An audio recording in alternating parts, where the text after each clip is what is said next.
नहमदहु व नुसल्ली अला रसूलिहिल करीम अम्मा बाद फ़ाऊज़ु बिल्लाहि मिनश शैतानिर रजीम बिस्मिल्लाहिर रहमानिर रहीम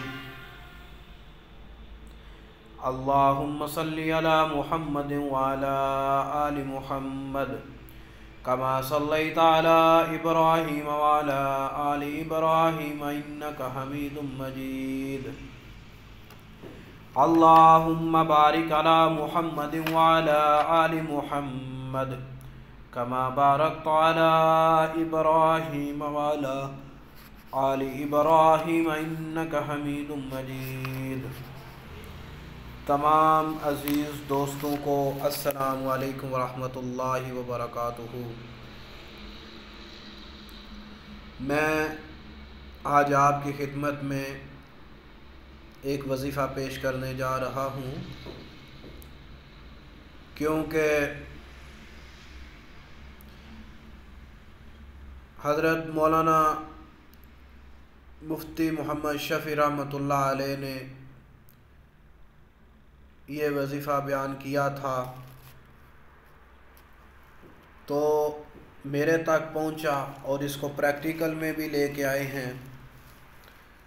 सोचा कि आपकी खिदमत में बयान कर दूं। वजीफ़ा बहुत ही आसान है, इसका वज़न बहुत ज़्यादा है।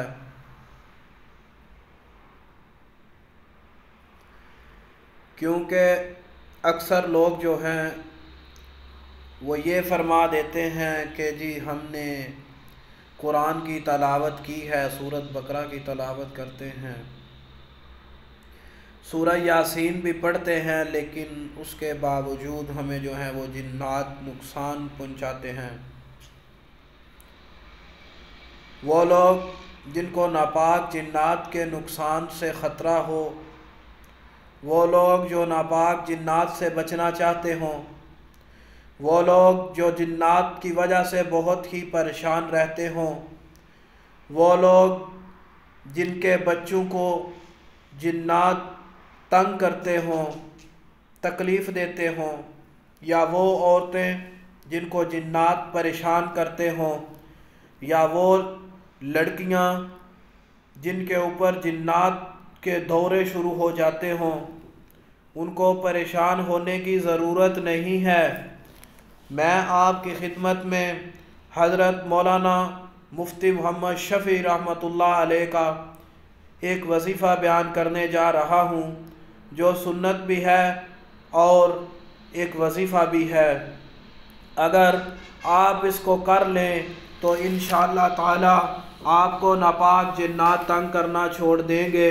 क्योंकि अक्सर लोग ये फरमाते हैं कि जी ये जो जिन है ये काफिर है, ये जो जिन है ये हिंदू है, ये जो जिन है ये नान मुस्लिम है, तो उन लोगों को परेशान होने की ज़रूरत नहीं है।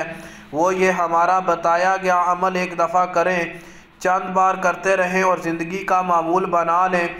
क्योंकि अक्सर नेक लोग जो होते हैं वो कुरान की तलावत भी करते हैं, ज़िक्र अज़कार भी करते हैं, लेकिन उसके बावजूद उनको मसाइल शुरू रहते हैं। उनको परेशान होने की ज़रूरत नहीं है, क्योंकि उनसे एक बात की कमी हो जाती है। ये जो वजीफ़ा बयान करने जा रहा हूँ ये वही बात है जो अक्सर लोग गलती कर देते हैं और उसकी वजह से नापाक जिन्नात शयातीन जो होते हैं वो हमला कर देते हैं। क्योंकि उनको और मौका नहीं मिलता। उस वक्त इंसान बेवज़ू होता है और ना उसका वज़ू होता है, और एक तो नापाक जगह में बैठा हुआ होता है, तो वहाँ पर जिन्नात हमला कर देते हैं। किसी भी इंसान को परेशान होने की ज़रूरत नहीं। ये अमल ज़िंदगी का मामूल बना लें, इंशाअल्लाह ताला अल्लाह के हुक्म से नापाक जिन्नात से बच जाएंगे।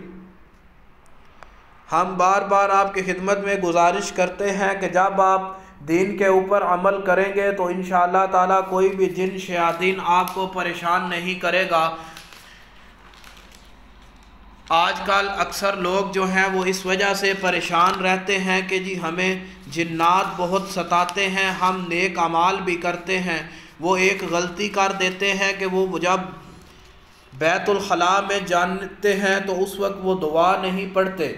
उस वजह से शयातीन जिन्नात जो नापाक होते हैं वो बैतुल खला में उनके ऊपर मुसल्लत हो जाते हैं। तो वो जब मुसल्लत हो जाते हैं तो वो नुकसान पहुंचाना शुरू कर देते हैं।